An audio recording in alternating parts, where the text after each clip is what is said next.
In this tutorial, we're going to take a look at this example, which will help us understand how to add two vectors and obtain the resultant.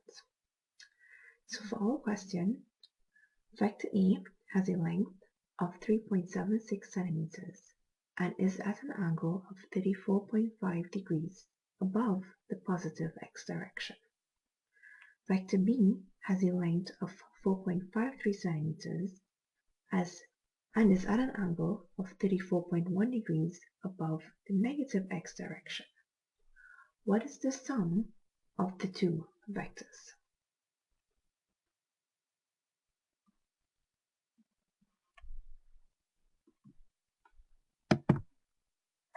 In this particular question, it is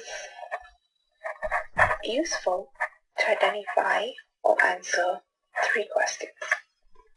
The first one being, what is given?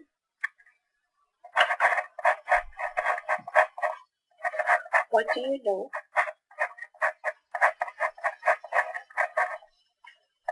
And what do you want to find?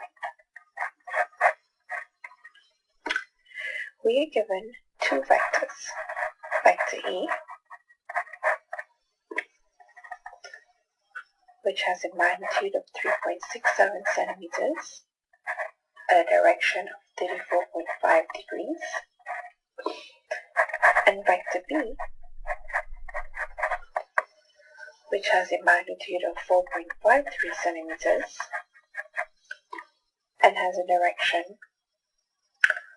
of 34.1 degrees above the negative x direction.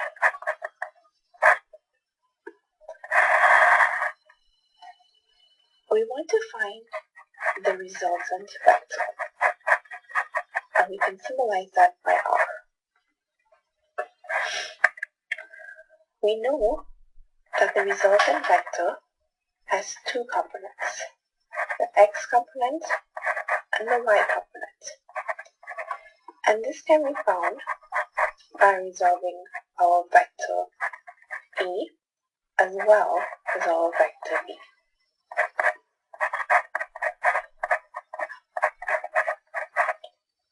When we resolve these two vectors, we can sum the x components together to get the resultant vector x components, and similarly we can do the same thing for the y components.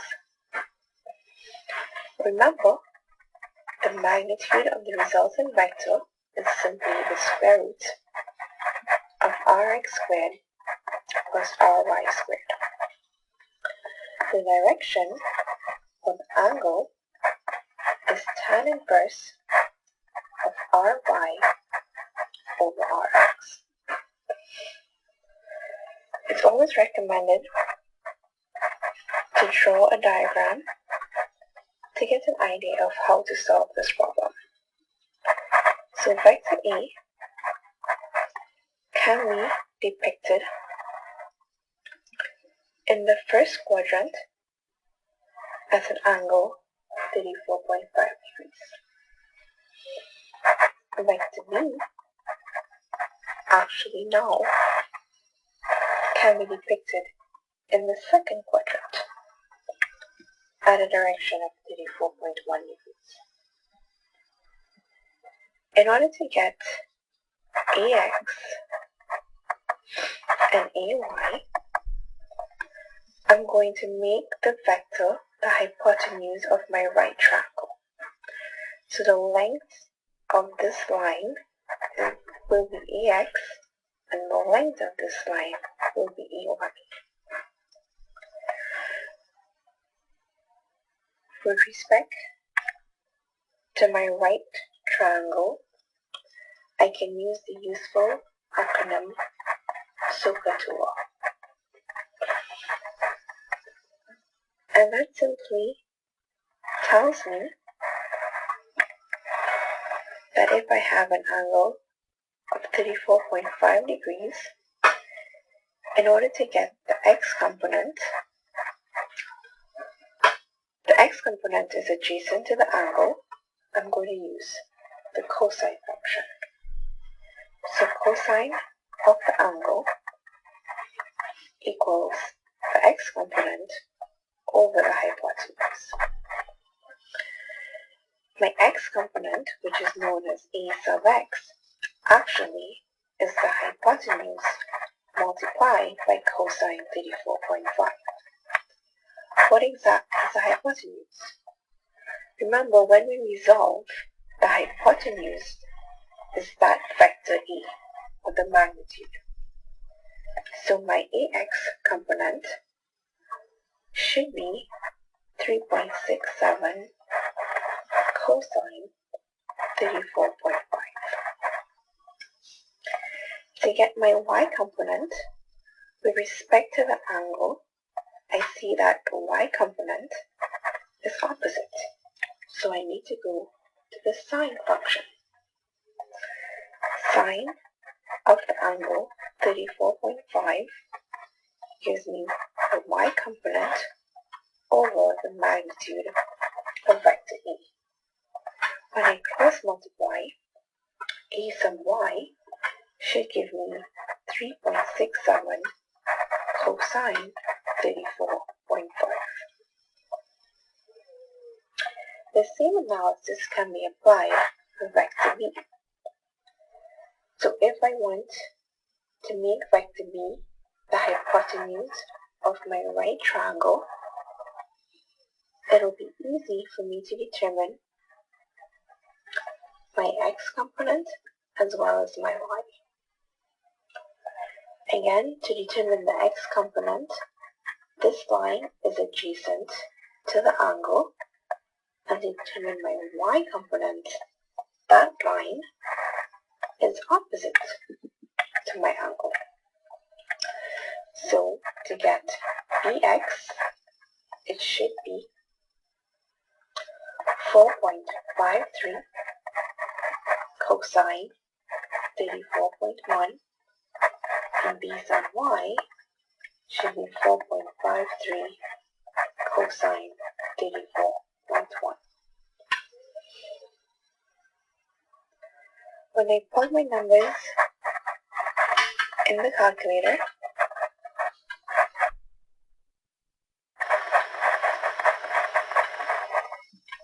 I can determine Rx, which should be positive 3.10 minus 3.75. For Ry,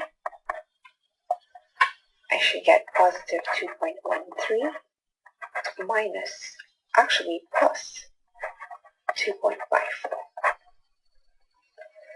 This is equivalent to minus 0.65 centimeters, and the y component is equivalent to positive 4.67 centimeters.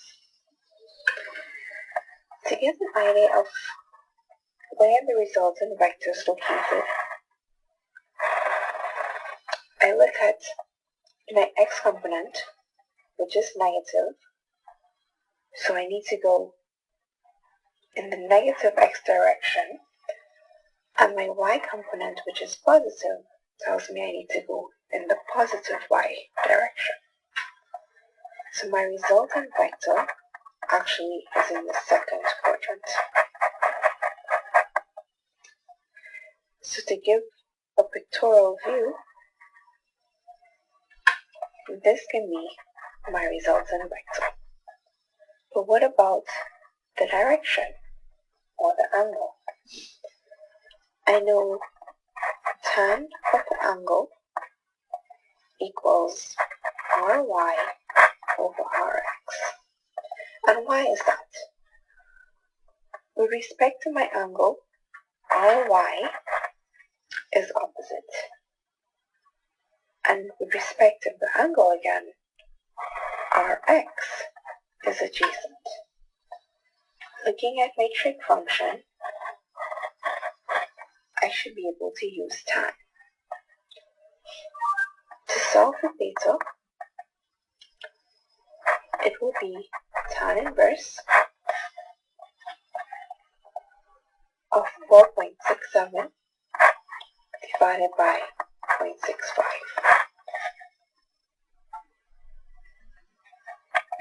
The angle, therefore, turns out to be 82.1 degrees.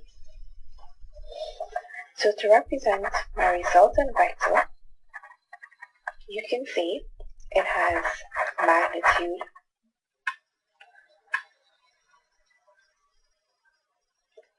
of Rx squared plus Ry squared. Plugging in the numbers, I should get a magnitude of 4.72 centimeters, and it has a direction of 82.1 degrees above the negative x direction. Typically, you can see that the direction from the positive axis is 97.9 degrees. And we can state from the positive